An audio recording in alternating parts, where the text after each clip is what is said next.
I blindly bet $10 on every single underdog for March Madness for the first 48 games of the tournament. Sure, you've seen this trend over the years of people betting every dog in March Madness, claiming to have made 10, 15, or even 20 units of profit on it. Well, this is the year that I'm going to finally hop on board and use a realistic wager to see if it's actually profitable or not. What's up, everybody? I'm Chris, and welcome back to Number 2 Sports.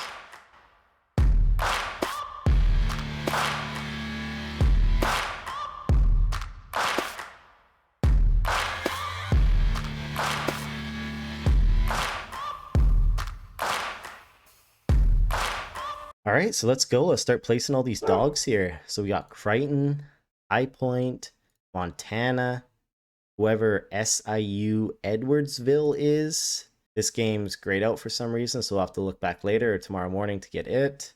We got McNeese State, VCU, Georgia, Wofford, Arkansas, Yale, Drake, Utah State, Omaha, sound like I'm Peyton Manning, UC San Diego, and University of North Carolina, Wilmington. So that's the Thursday games, minus the one that's locked out. I'll have to come back and place that either tonight or tomorrow morning. So let's see here.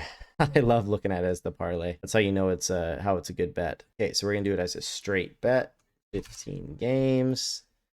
And here goes nothing. Oh, I gotta use the authenticator app, so BRB. And there we go. We're placed the Thursday games. Gambling. Wow. So I don't know if you guys had your sniper goggles on there. If you saw my bet slips of already 29 placed bets, that is for my buddy Tyler, who you'll probably see later in this video.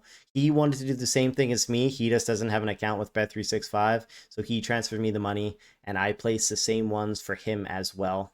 It wasn't me going crazy with 50 bets. Even though this now seems like I'm lying, I'm not. Since we're on a roll, let's keep going on to Friday. So here we go. We're gonna place all the Friday dogs as well. So we got Baylor, Robert Morris. I'm calling that right now. With a school name like that, they're upset in Alabama. They ain't got nothing on Robert Morris. We got Lipscomb. Oh yeah, so here's the weird one. Even though Memphis is the higher seed, they're actually the dogs, so we're gonna take them. This one looks like it's locked as well, so I'll have to check back. We got Vanderbilt. Oh, again, the lower seed's actually the dog. We got Ole Miss, Grand Canyon, Norfolk, baby. There we go. Troy, good movie. New Mexico, Akron, Oklahoma, Bryant, and to end it, we got Liberty. Yep, look at those odds. Okay, we're not gonna parlay it. We're gonna do it as straights. $10 for 140. That's so gross. And there we go. Okay, so before we get too far into this, $10 is realistic to me, but really it can be any unit that you're comfortable with. So if you want to do this for $5, $2, $1, you totally can. I just want to point this out before we get too far into the video. Let's go dogs, and we'll check in with you after the Thursday night games. So the Thursday morning games actually start off really well. Crichton beating Louisville, and then McNeese getting a nice upset later on in the afternoon. We then had another rough patch with a 3-game losing streak with VCU, Georgia, and Wofford. But then Arkansas cashed us a nice win against Kansas. And then Drake cashed us with another nice hit before we got into the night games. But as you can see, the night games went pretty awful. Utah got obliterated by UCLA. Omaha lost to St. John's. I was hoping for UC San Diego to pull off an upset against Michigan. They were right there, right to the end, but couldn't get it done. And then UNC Wilmington and Alabama State both got destroyed to end off the night and cap a 5-game losing streak for the Dogs. So after the first 16 games of the tournament, we are down $40 going into Friday. Again, Friday morning started off great. Baylor held off Mississippi State to get a nail-biter win, but then our glory son, our savior, Robert Morris, did not come through and beat Alabama. They had it right to the end there. I was watching that game. There was a point in the game where they had a steal and a wide open 3 to go up 4 with about 3 or 4 minutes left. And the guy clanked it off the back rim. I think if he hits that, it's a different game. And we could be talking about the whale, Robert Morris, getting us a dub. But unfortunately, it didn't happen. Our next hit was just the gimme one with Ole Miss, the number 6 seed, getting the win over UNC, the 11 seed. So we can thank all the students, all the fans of North Carolina, bumping up that line to make the dog Ole Miss and giving us that free win. But after that, we only got one more with New Mexico, and then it was just all L's after L's after L's. I know we were whale hunting Friday night, hoping for a big upset so we could end the first 2 days positive, and it did not happen. But after the first 2 days, it was not good if you're betting every underdog for March Madness. After the Friday games, we're down 94.50. So going into Saturday, we had to have a really good day because there's no whales left. So there wasn't any team with crazy odds that was going to pull us out of this hole that Thursday and Friday put us in. There honestly just hasn't been that many underdogs winning so far this year in March Madness.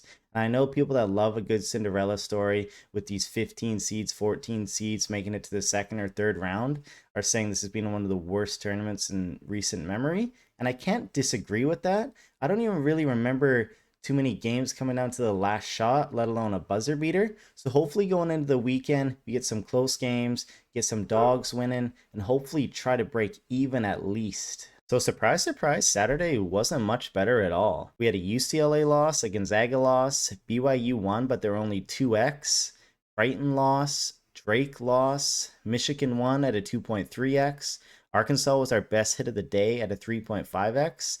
So a quick summary from Saturday, overall we were down another $2 to add to our losses from Thursday and Friday. So as you can see, we are getting totally f***ed, and if we don't have a good day tomorrow, we're not even going to come close to breaking even, let alone making a profit on this. And wow, would you look at that, only 2 more wins on Sunday. Now, Connecticut was so close to taking an upset against Florida. Baylor got smacked by Duke. St. Mary's got destroyed by Alabama. Colorado State should have won that game against Maryland. That was so unfortunate. That would have been a nice bump on Sunday. New Mexico, again, lost to Michigan State. And Oregon couldn't beat Arizona, giving us a total for Sunday down another $29.50. I feel you, Sadie. I feel you. So after 4 days, 48 games, and $480, we ended up down $166. Here's the absolute terrible summary from Thursday, Friday, Saturday, and Sunday games. Again, down $166, betting $10 for every dog in March Madness. I don't know if it was just a terrible year for the tournament, or is it just because I had so much juice on these games, but either way, this was not profitable at all. I obviously had a lot of fun with the boys getting to sweat out 40 games of March Madness over the weekend, but from a profitable standpoint, either this was an anomaly or all those people be lying. Regardless though, I hope you guys enjoyed this video. If you guys are interested in fantasy sports or anything like that, make sure to give me a follow. And like always, thanks for watching, and I'll see you next time.